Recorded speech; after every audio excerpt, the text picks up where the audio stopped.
Hi guys, welcome back to my series. So today I want to talk about something that is very common. It is very common, very common.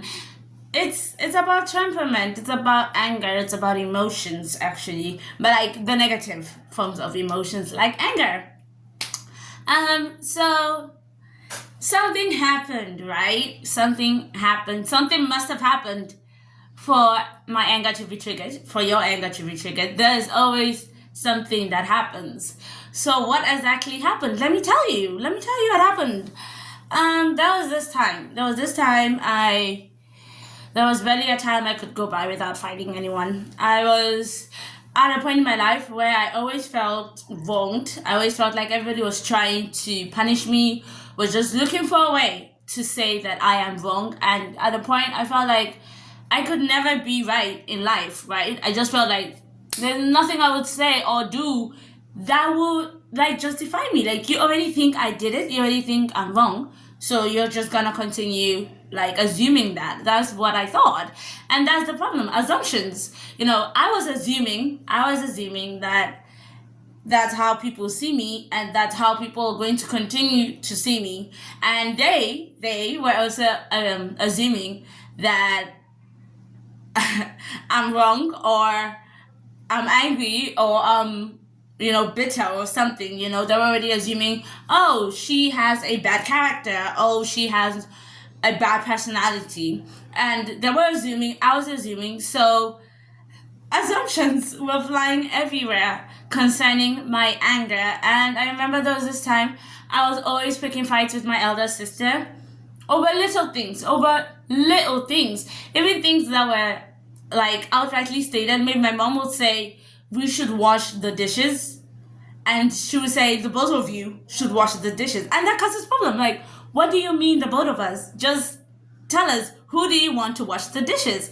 And as African culture, it's like the youngest will wash the dishes, because she's the youngest. And I was like, no, you're not gonna pull that on me. She said the both of us, so she obviously did not just want me to do it.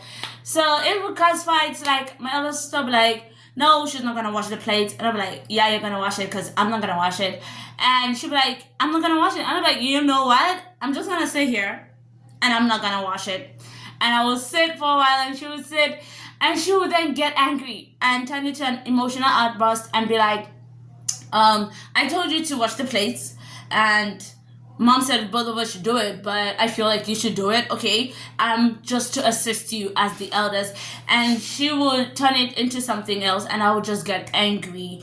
I would be so angry in my spirit that even if all hell breaks loose and I insult her and she probably cries or something, I'll be like, I don't care about your tears. They're crocodile tears. And I will be so raged. Like, I'll be so angry. I'm not gonna do it. If you like cry, if you like roll, I'm not gonna do it. And my mom will come. She'll tell me to do it. And I'll say, no, I'm not gonna do it. Because I've already made up my mind not to do it. So I was hard-headed like that. They'll hit me, they'll talk to me, they'll pull me close, they'll drag me out. Once I had already set in my mind to doing something up in anger, I will not go against myself. I rather go against the world than go against myself. And that is how I was growing up. Now, getting into life proper, right? You get to realize there are certain ways you can react with your family members. You can fight with your brother, with your sister, and it will be like, it's you. Like, you're my sibling. Siblings fight, right? That's what everybody says. Siblings fight. So, I too was like living with that type of mentality. Yeah, my sister, my brother, and I was like, well, they were like, is this how I want to behave when I go out, when I go to university and start living with strangers? Is this how I want to fight or express myself? Do I always want to be aggressive? Do I always want to be dog-headed? Or even if I'm not expressively angry, if you do something to me, I would carry it on my face. Like, I'll be so angry, I'll be so mad. And you'll be like, what is wrong with her? And they'll be like, nothing, we did nothing to her. And I'm like, oh, you did nothing. Okay. Since we all did nothing to each other, then I'm fine. But my countenance would be so horrible. Let me tell you, it happened once in school, in secondary school. It happened between me and my teacher. So we are not that close, but like he is friendly and I'm friendly too. So we were at the assembly line, and he was like, it was time to check our nails. They like checking our nails. I'm like, your nails has to be short, whatever, whatever. And I did not cut my nails. Were my nails long? Yes. Where was I supposed to cut them? Yes. Was I going to cut them? No, because I love long nails. And I had another teacher that kept on complimenting me on my nails. I was like, oh, you have such nice nails. They grow so, like, they look so artificial. You don't even have to fix nails or anything. They're so nice. You just have to, like, paint them and they'll be. And that got into my head. I was like, yeah, I have beautiful nails. They curve. And so I did not want to cut my nails. So he came and he checked, and when the first teacher that always compliments my nails came, she checked it, and I was like, Ma, you see, and she was like, no, it's not that long. It's not that long. It's just the shape of your nails. And I was like, yeah. And she was trying to make excuses for me. But when he came, he was like, these nails are obviously long, and he sent me out of the line. And I think they told us we should stay at the back and cut them, and that's one way of excusing that I did not cut them. So I ended up getting beaten because of my nails, because they were long. So after that happened, did I cry? No. But I did go to class and I sat down there with a hardened face. Like, my face was so hardened. I was so angry. I was so mad. Like, I literally sat down there so angry, and I was so fuming with anger. Like, I did nothing wrong. My nails are not that long. That's just the shape of it. Anybody that asked me, that's what I'll say. But I kept quiet. I didn't go meeting anybody, just anybody that asked me. So I just stayed, and my face was so horrible. It was too horrible to the extent that the teacher had to go report me to my elder sister, who was in another class, and told her, like, have you seen your sister since I flunked her this morning?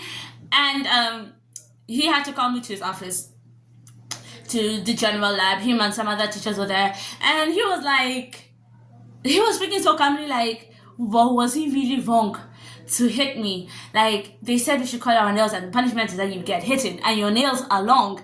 So did he really do such a bad thing to me that I decided to, like, carry it on my face, like the whole world has wronged me, like there is no going back after this, like you have done me something and I'm gonna deal with you. Like, that's what I had on my face. And I was like, everyone was there. Trust me, my heart was hardened, and I was just there, and I was like, I don't know what you're talking about. I just want to go. And he was practically like begging me, and at the end he even had to like buy me a peace offering and gave me in front of the other teachers, and was like, so I can cheer up, like I should not carry my face like this ever again. And when I got home, my sister came to tell me, I was like, what did you do? Like, and I was like, I did nothing. And I was laughing. I was actually laughing, like, after that, remembering it. But now, grown and groomed, I realize my mistakes. You can't carry anger like that. We don't care if your anger is out loud, if it is silent, if it comes in attitude giving. Yes, we all get angry, but the way you express your anger is what you can control. You can't control the anger coming, but you can control the way you express your own anger. So if you decide that I will never talk to you again, if I see you, I'll be frowning, and that is on you, and that just makes you look like a bad person. You will start feeling like a bad person, honestly, check your heart, check yourself. You will start feeling like a bad person. Like, yeah, I did nothing wrong. I don't care. That's what you'll be telling yourself. And you will start feeling horrible. You will start changing your personality to suit this newfound anger that you're finding in you. And the next statement you start making is, I'm an angry person. Like, I get angry easily. Don't vex me. Like, I'm an angry person. That's what you just are saying. Like, no, my anger is not here. If I get angry here now, the whole world will hear it. Is that a nice statement? No. Should you be angry? We can get angry, but should you give a character, a personality to your anger? No. One thing as a Christian that I learned is that when you're in a situation where you are not wronged, maybe you feel wronged, something happened and you feel wrong, and you're like, oh my god, I can't believe this person did this to me, or you're saying this to me, how could you? And you're like angry, you're mad, and it's an argument, and the other person is mad too, and they're saying this, you're saying that, and you're like, don't point your finger at me, and I'm like, all those kind of things. And I just tend to keep quiet now. I would say my things, I'll raise my voice, but then at a point, I'll just keep quiet. And I'll tell the person, I said what I wanted to say. You said what you wanted to say. Okay, we're both Christians. Go and ask the Holy Spirit. Talk to him. Or I'll say, I'll pray. I just pray the Holy Spirit comes and talk to you. Because he's in you as much as he is in me.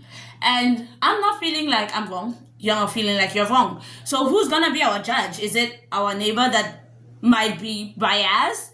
So I say the Holy Spirit should judge us, okay? He should be our referee. So you go. I've heard you. You've heard me. Let the Holy Spirit judge. If your conscience does not prick you, if the Holy Spirit does not say anything to you, he didn't say, no, what you did is wrong, or forgive, or anything, and he's alive in you, okay? He's alive in you. He's not sleeping, and he does not say anything to you. I'll say, okay. If he does not say anything to me, because he wants my growth, he does not want me to be an angry person, to be a vengeful person, to hold grudges. He wants my growth. So if I'm in the wrong, he would tell me, oh no, what you did is wrong. You should go and apologize. Or what you did is wrong. And I'm like, really? I was like, I cannot mean it like that. And I'll start taking corrections. So it's the same way. I would just say that prayer. Like, I just pray the Holy Spirit talks to you. And I would just leave it. And honestly, to me, it gives me peace. I'm not even trying to say anything else. It just gives me peace. I keep quiet. I've tried saying what I wanted to say. Okay? You've also tried saying what you wanted to say. And I'm like, okay, it's fine. Do I want to hit you? No. Do I want to throw you out? No. So we just wanted to air our views, right? And so we have. So I leave it up to the Holy Spirit. Holy Spirit, do your job. Okay? Talk to us. Be our referee. Okay? Tell us where did we go wrong. Tell us how we can make amends if there's need, So I just believe we make things hard for ourselves. We give our anger a personality. We give it characteristics. Nobody said anger comes with breaking of vessels, breaking the television, throwing out, slapping someone. No, it's not written anywhere and that's what anger comes with. Anger is just a feeling, and it's up to you, who owns your body, okay, to find a means of expressing that feeling. If you want to break a bed, you want to break the TV, you want to break glass, that is so wrong.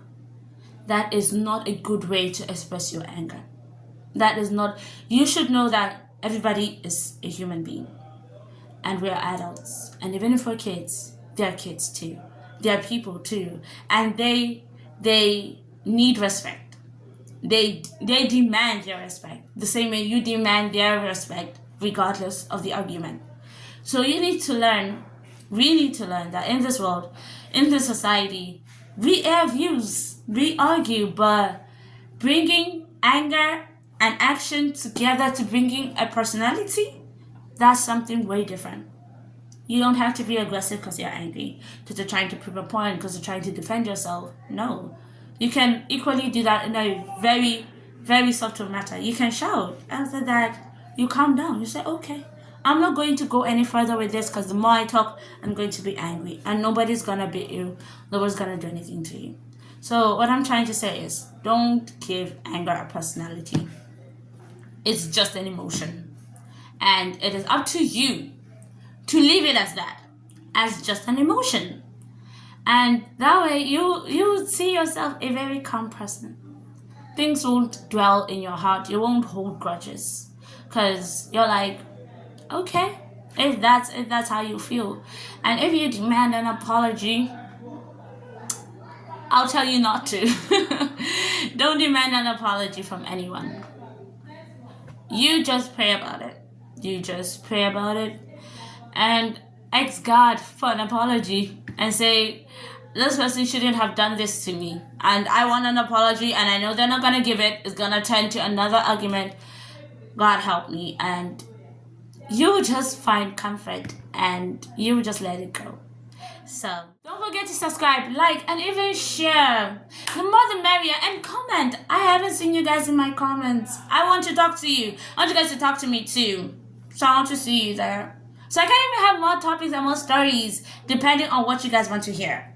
So please let us mingle. Let us mingle. Bye guys.